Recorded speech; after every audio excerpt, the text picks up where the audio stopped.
meron din ho ba kayo ngayon na na isinasama na sa inyo pong mga kabuuan ng pag-aaral na ito, yung ginawa rin pong study ng UP Population Institute, kung saan po binabanggit nga nila, maging sa aming panayam, na 1 in 10, ano po, na kanila pong natanong ha, ito pong mga young adults, no, ang age ito ay 15 to 24, ang nagsabi na 1 in 10 ha, na napag-uusapan nila sa kanilang tahanan ang tungkol po sa sex at sexualidad. Isa lang sa bawat 10. At yung pong karamihan ay humihingi, kumukuha lamang po ng mga usapin o payo o diskusyon among their friends. At yung karamihan din mga kapatid ay dahil nga yung pong 44%, no, majority ng female, and 39% po ng male ay nagsasabi na wala kaming sapat na napagkukunan ng tamang impormasyon tungkol sa sex at ilang pang issues sa sexualidad. Totoo po yan. Napakaganda nabanggit nyo yan. Actually, may yung isa pang important data, apart from friends or peers, yung social media, no?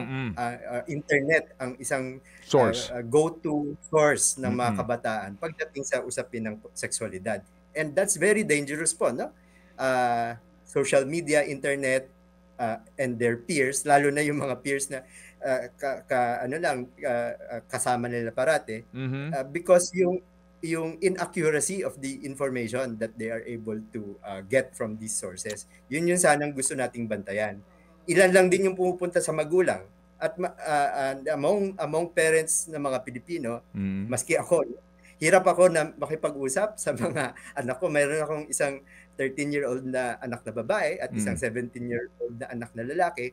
Hindi ganun kadali para sa akin na makipag-usap sa kanila on these topics. Kaya ang maganda sana dito sa CSE, kung maipapasok talaga ito sa curriculum at mai-implement ng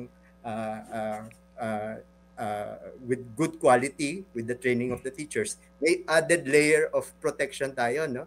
Para sa mga kabataan to be able to get the right knowledge and information. Okay, sige. So, ito ho, balikan ko lang yung binabanggit po ni Sir dito, ni Sir Roy, no, na ito pong International Technical Guidance, no, on Sexuality Education ay hango sa educational, scientific, and cultural organization.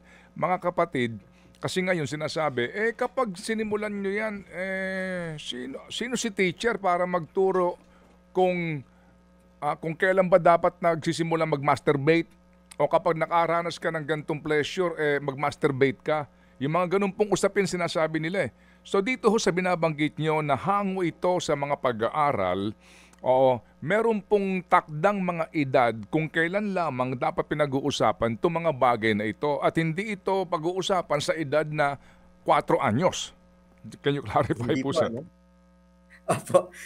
Sinabi ko kanina, doon sa International Technical Guidance, ang ang age groups ay 5 to 8, 9 to 12, 12 to 15, and 15 and above. Pangalawa po, wala kahit saan doon na sinasabi tuturuan ka paano mag-masturbate, no?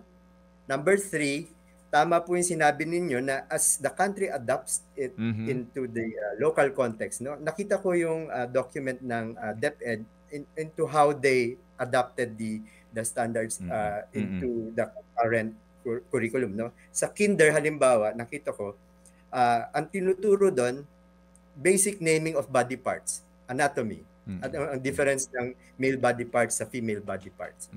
Maganda, and then as they progress through grades 1 to 3, tinuturo na rin yung konsepto na ano ba ang good touch, bad touch. Yes, okay. Kailan dapat nagseset ka ng boundary na pag hindi ka komportable, kaya mong ma-recognize yung situation na inaabuso ka na, no?